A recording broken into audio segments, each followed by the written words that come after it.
Tanto é que os israelitas, quando iam para a guerra, quando a arca ainda estava no tabernáculo, né, quando eles carregavam aquela arca por toda parte, eles levavam a arca, e os inimigos sabiam, lá vem o Deus deles, chegou ali. Então eles temiam a Deus quando a arca chegava. Então a arca representa a presença de Deus.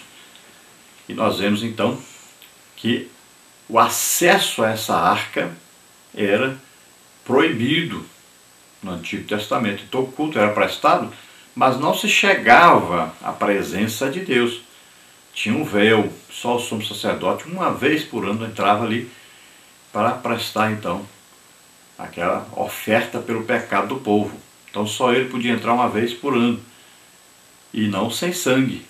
Nós vemos aí que havia a arca, uma tampa de ouro, chamada propiciatório, e 2 querubins que as suas asas se juntavam ali sobre a arca, representando a presença de Deus no céu.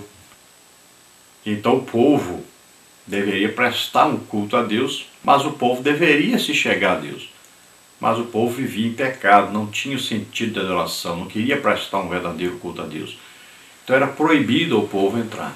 Nós sabemos que quando Jesus morreu, esse véu do templo foi rasgado de alto a baixo, dando livre acesso a todos nós. Nós podemos chegarmos agora à presença de Deus. Então nós podemos prestar o verdadeiro e legítimo culto. Porque agora nós prestamos um culto segundo a palavra de Deus e cheios do Espírito Santo.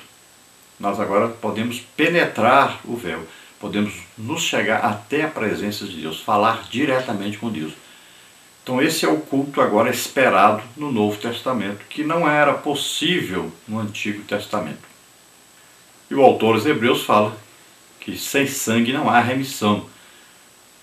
E o sangue de animais não é perfeito para se chegar a Deus.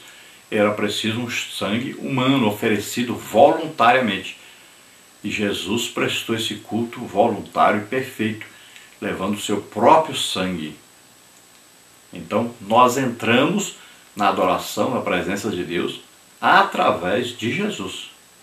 Ele prestou o verdadeiro e perfeito sacrifício. E nós entramos na presença de Deus, então, através de Jesus, do seu sacrifício, que nos comprou com o seu sangue, que nos purificou com o seu sangue. Vamos ver então a leitura bíblica desta lição, que está na carta aos Hebreus, capítulo 9, de 1 a 5, e versículos 14, 15, 22 a 28. Diz assim: Ora, também o primeiro tinha ordenanças de culto divino e um santuário terrestre, porque um tabernáculo estava preparado, o primeiro em que havia o candeeiro e a mesa e os pães da proposição, ao que se chama o santuário. Mas depois do segundo véu estava o tabernáculo, que se chama o Santo dos Santos, que tinha o incensário de ouro e a arca do concerto, coberta de ouro todo em redor, em que estava um vaso de ouro que continha o maná, e a vara de Arão que tinha florescido, e as tábuas do concerto. E sobre a arca, os querubins da glória, que faziam sombra no propiciatório, das quais coisas não falaremos agora particularmente. Quanto mais o sangue de Cristo, que pelo Espírito Eterno se ofereceu a si mesmo, imaculado a Deus, purificará a vossa consciência das obras mortas, para servirdes ao Deus vivo. E por isso é mediador de um novo testamento, para que, intervindo a morte, para a remissão das transgressões que havia debaixo do primeiro testamento, os chamados recebam a promessa da herança eterna. E quase todas as coisas, segundo a lei, se purificam com sangue, e sem derramamento de sangue não há remissão.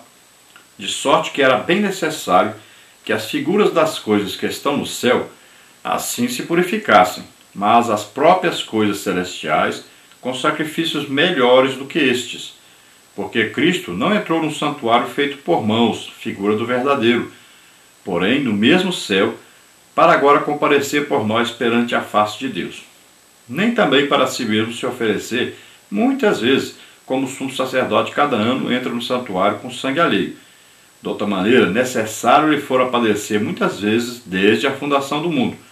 Mas agora, na consumação dos séculos, uma vez se manifestou para aniquilar o pecado pelo sacrifício de si mesmo. E como aos homens está ordenado morrerem uma vez, vindo depois o juízo, assim também Cristo, oferecendo-se uma vez para tirar os pecados de muitos, aparecerá a segunda vez sem pecado aos que o esperam para a salvação. Glória a Deus. Nós vamos estudar aí o capítulo 9 da Epístola aos Hebreus nesta lição. Vamos ver então quais as partes e os tópicos da lição. Primeira parte, o culto e seus elementos na antiga aliança. Tópico 1, o culto e seus utensílios. Tópico 2, o culto, seus oficiantes e liturgia. Na parte 2 nós vamos ver a eficácia do culto na nova aliança. Tópico 1, uma redenção eterna. Tópico 2, uma consciência limpa. Tópico 3, uma herança eterna. Na parte 3 nós vamos ver a singularidade do culto na nova aliança.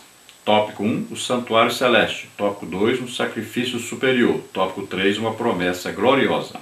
Na introdução nós temos o seguinte: ao falar do tabernáculo como local de culto na antiga aliança, o autor sagrado detalha alguns dos seus principais utensílios.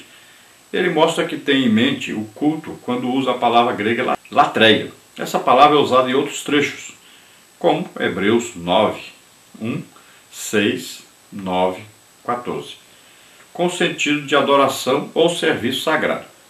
É perceptível que a doutrina do sacerdócio de Cristo domina boa parte da epístola e muita coisa que foi dita sobre o assunto é enfatizado novamente aqui. A intenção é contrastar a antiga adoração prestada pelo sistema sacerdotal na antiga aliança e o serviço prestado por Cristo no tabernáculo eterno na nova aliança. A palavra usada pelo autor aos Hebreus significa então prestar um serviço, prestar um culto de adoração a Deus. E ele contrasta então como era feito no Antigo Testamento e vai ver que é ineficaz essa adoração prestada no Antigo Testamento.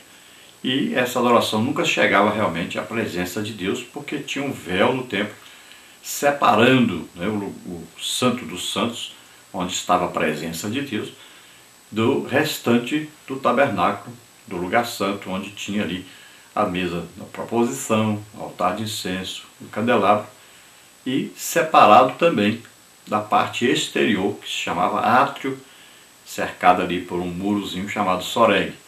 Então ali ficavam as pessoas que iam ao templo, diziam estar prestando um culto a Deus, mas eles nunca chegavam à presença de Deus na realidade. E o autor usa então esse sacerdócio levítico como exemplo de um culto prestado com as ordenanças, mas não era um culto perfeito, não era um culto que se chegava realmente à presença de Deus. E ele contrasta isso com o sacerdócio de Cristo, dizendo que Cristo prestou verdadeiro culto, porque ele não foi a Deus, nem um tabernáculo terrestre, mas um tabernáculo celeste, não foi sem sangue. Aqui era prestado um culto com sangue de animais, mas ele foi com seu próprio sangue, e ele se ofereceu sua vida, deu a sua vida. Então, o sacrifício é perfeito, é eterno e prestado no céu, no tabernáculo celeste. Então é superior. Essa é a verdadeira e mais completa e perfeita adoração. Na parte 1, então, nós temos aí o culto e seus elementos na antiga aliança. Tópico 1, o culto e seus utensílios. Tópico 2, o culto, seus oficiantes e liturgia. Tópico 1, então, o culto e seus utensílios. O autor demonstra profundo conhecimento sobre a antiga aliança quando fala do tabernáculo e dos seus utensílios. Ele tem em mente as duas principais divisões do antigo santuário, o santo lugar e o santo dos santos. Na descrição que ele faz do primeiro compartimento, o santo lugar, estavam o candelabro e a mesa dos pães da proposição, além, é claro, do altar de incenso. No segundo compartimento, o Santo dos Santos, que era separado do primeiro por uma cortina, o autor cita a Arca da Aliança e o incensário de ouro. Aqui não é o altar de incenso, mas o incensário de ouro, que era aquela peça que ficava na mão do sumo sacerdote, e ele pegava o incenso no altar de incenso lá fora, colocava naquela peça e balançava ali para fazer fumaça.